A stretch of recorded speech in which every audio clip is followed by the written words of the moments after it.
शहर की वो सुनसान गली जहां दिन में भी लोग कम ही आते थे, रात में तो जाने का सवाल ही नहीं। लेकिन उस रात वहां एक साया खड़ा था, लंबा कद, चेहरे पर एक अजीब सी शांति और आंखों में कुछ ऐसा जो डर से भी ज्यादा खतरनाक था, एक ठंडा बेरहम इरादा। रात 8:45 बजे सुधीर वर्मा, एक मशहूर बिजनेसमैन, अपने ऑफिस से निकलकर अपनी गाड़ी में बैठा ही था कि अचानक एक मैसेज आया। तुम्हारी जिंदगी की सबसे बड़ी गलती थी और अब उसे सुधारने का समय आ गया है। उसका दिल धक धक करने लगा। नंबर अनजान था, लेकिन यह मैसेज उसकी रीढ़ में ठंडा करंट दौड़ा गया। उसने इग्नोर किया, सोचा कोई मजाक कर रहा होगा। लेकिन जैसे ही उसने गाड़ी स्टार्ट की, सामने खड़ा एक आदमी दिखाई दिया। लंबा, काले कपड़े पहने हुए, चेहरा आधा छिपा हुआ। रात 9:15 बजे सुधीर का घर करीब था, लेकिन रास्ते में उसने नोटिस किया कि वही आदमी एक बाइक पर उसके पीछे था। उसने स्पीड बढ़ाई, लेकिन वो भी तेजी से पीछा कर रहा था। किसी तरह उसने अपने घर के गेट तक पहुंचकर चैन की सांस ली, लेकिन तभी फोन की घंटी बजी। वो कांपते हाथों से फोन उठाता है। गेट मत खोलना सुधीर। उसकी सांस रुक गई। ये आवाज, ये तो कोई बहुत करीब से जानने वाला था। वो चिल्लाया, तुम कौन हो? क्या चाहते हो?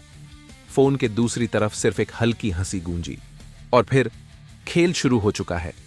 और तभी दरवाजे की घंटी बजी।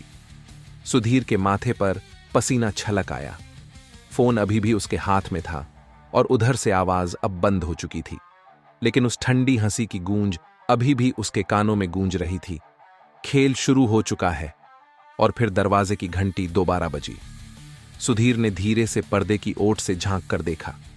बाहर अंधेरे में एक परछाई खड़ी थी। उसने ध्यान से देखा, वही काला कोट पहने आदमी जो पहले ऑफिस के बाहर था, फिर रास्ते में पीछा कर रहा था, अब उसके घर के दरवाजे पर खड़ा था।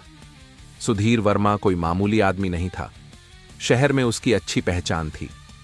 बड़े बिजनेस डील करता था, हाई प्रोफाइल लोगों के साथ उठता बैठता था। लेकिन उसकी सफलता के पीछे एक ऐसा राज छुपा था जिसे वो किसी भी कीमत पर दुनिया के सामने नहीं आने देना चाहता था। सुधीर सिर्फ 25 साल का था। उस समय वह एक स्टार्टअप शुरू करने की कोशिश कर रहा था, लेकिन पैसे की कमी थी। तभी उसकी मुलाकात हुई रवि तनेजा से, एक शातिर आदमी जो गैर कानूनी धंधों में लिप्त था। रवि ने उसे जल्दी अमीर बनने का तरीका बताया। स्टॉक मार्केट में फ्रॉड, गलत इन्वेस्टमेंट स्कीम्स और ब्लैक मनी को सफेद करने के खेल। पहले पहल सुधीर झिझका, लेकिन पैसों की भूख उसे अंदर खींच ले गई। एक बड़ा स्कैम हुआ जिससे उसने करोड़ों कमाए, लेकिन कुछ लोग मारे भी गए। उन्हीं में से एक था अमित वर्मा, जो एक ईमानदार इन्वेस्टिगेटिव जर्नलिस्ट था। उसने सुधीर के काले धंधों का पर्दाफाश करने की ठान ली थी, लेकिन एक रात उसे संदिग्ध हालत में मृत पाया गया। आरोप लगे, पुलिस ने जांच की, लेकिन किसी के पास कोई सबूत नहीं था। मामला ठंडे बस्ते में चला गया। सुधीर ने अपनी जिंदगी आगे बढ़ाई, लेकिन एक बात हमेशा उसके दिल में चुभती रही, अगर अमित का भूत लौट आया तो। दरवाजे पर खड़ा आदमी अब धीरे धीरे दरवाजा पीटने लगा। सुधीर की सांस तेज हो गई। उसने फोन उठाकर पुलिस को कॉल करने की कोशिश की, लेकिन नेटवर्क नहीं था। तभी एक और मैसेज आया, पुलिस को कॉल मत करना वरना नतीजा बुरा होगा। उसका गला सूख गया। तभी लाइट अचानक बंद हो गई। पूरा घर अंधेरे में डूब गया। उसने जल्दी से मोबाइल की फ्लैशलाइट ऑन की और अपने कमरे की ओर भागा, लेकिन तभी एक छाया हिलती हुई दिखी। कोई पहले से ही उसके घर में था। सुधीर ने जल्दी से अपना डेस्क ड्रावर खोला, जहां उसने एक रिवॉल्वर छुपा कर रखी थी, लेकिन जैसे ही उसने उसे निकाला, किसी ने पीछे से उसका हाथ पकड़ लिया। इतना डर क्यों रहे हो मिस्टर वर्मा?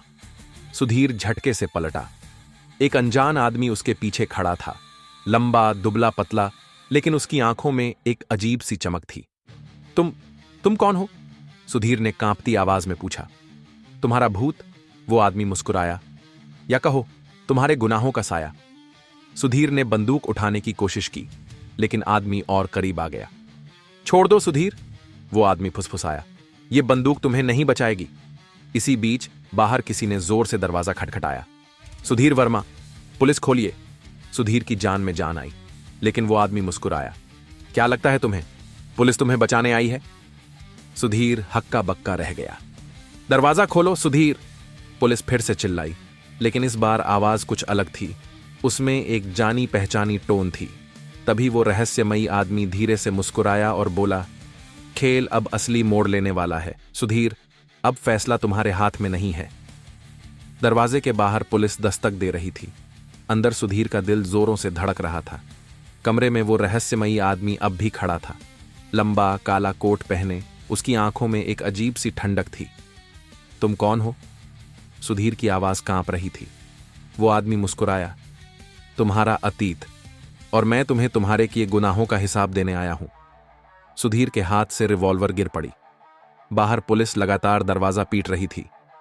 पुलिस अंदर आ गई तो तुम्हारी जान बच जाएगी, लेकिन तुम्हारी सच्चाई भी सबके सामने आ जाएगी। आदमी की आवाज में एक अजीब सा आत्मविश्वास था। सुधीर के कानों में 15 साल पुराना एक दृश्य फिर से गूंज उठा।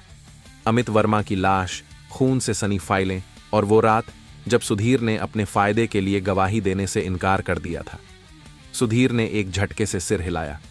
नहीं, ये कोई भूत नहीं हो सकता। ये आदमी बस उसे डराने की कोशिश कर रहा था। तुम क्या चाहते हो? उसने धीरे से पूछा। आदमी ने जेब से एक पुराना टेप रिकॉर्डर निकाला। सुनो, ये तुम्हारे लिए है। रिकॉर्डर ऑन हुआ। तुमने मेरा सच छुपाया था सुधीर, लेकिन रात का गवाह अभी भी जिंदा है।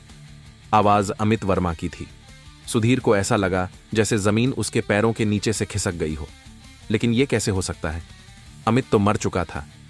अब हालात सुधीर के काबू से बाहर हो चुके थे। पुलिस दरवाजा तोड़ने वाली थी। रहस्यमयी आदमी मुस्कुराया, अब फैसला तुम्हारे हाथ में है सुधीर। सच बताओगे या हमेशा के लिए अंधेरे में खो जाओगे? सुधीर के पास ज्यादा वक्त नहीं था। क्या वो अपने गुनाहों को कबूल कर ले या पुलिस को किसी और बहाने में फंसा दे? पुलिस ने आखिरकार दरवाजा तोड़ दिया। इंस्पेक्टर शर्मा और उनकी टीम अंदर आई। सुधीर वर्मा, आपको हमारे साथ चलना होगा। पुलिस ने कमरे की तलाशी ली, लेकिन वो आदमी कहीं नहीं था, जैसे वो हवा में घुल गया हो। सुधीर चौंक गया। क्या सच में कोई भूत था? इंस्पेक्टर शर्मा ने एक पुरानी फाइल निकाली। 15 साल पहले अमित वर्मा की मौत एक हादसा नहीं थी, हमें नए सबूत मिले हैं। सुधीर के माथे पर पसीना छलक आया। कैसे? क्योंकि कोई गवाह जिंदा है, इंस्पेक्टर शर्मा ने कहा, और वो गवाह आज हमें सब कुछ बताने के लिए तैयार है। सुधीर की सांसें तेज हो गईं। गवाह? कौन? इंस्पेक्टर शर्मा के साथ एक महिला अंदर आई। ये है काव्या वर्मा, अमित की पत्नी। काव्या की आंखों में आंसू थे, लेकिन उसकी आवाज में ठहराव था। 15 साल से मैं इस दिन का इंतजार कर रही थी सुधीर। तुमने मेरे पति का कत्ल नहीं किया, लेकिन तुमने गवाही देने से मना कर दिया था। तुम्हारी चुप्पी ने उन्हें मारा। सुधीर के हाथ कांप गए। मुझे माफ कर दो, वो धीरे से बुदबुदाया। काव्या ने इंस्पेक्टर की ओर देखा। इसे गिरफ्तार कर लीजिए इंस्पेक्टर।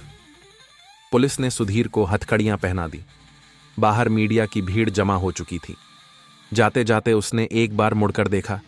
वो रहस्यमयी आदमी वहां खड़ा था, दूर सड़क के किनारे। सुधीर की आंखें फैल गईं। अमित। लेकिन जैसे ही उसने पलक झपकी, वो आदमी गायब हो चुका था। क्या वो सच में अमित का भूत था, या फिर सिर्फ उसकी गुनाहों की परछाई? अगर आपको इस तरह की रोमांचक, रहस्यमयी और क्राइम स्टोरीज पसंद हैं, तो हमारे YouTube चैनल अभयम स्टोरीज 132 को अभी सब्सक्राइब करें। यहां आपको इतिहास, रहस्य, अपराध, डरावनी कहानियां, साइंस फिक्शन और मनोवैज्ञानिक थ्रिलर से भरी अनोखी स्टोरीज मिलेंगी। तो देर मत कीजिए, अभी हमारे चैनल पर जाएं और ऐसी और दिलचस्प कहानियां देखें। अभयम स्टोरीज 132 सब्सक्राइब करें।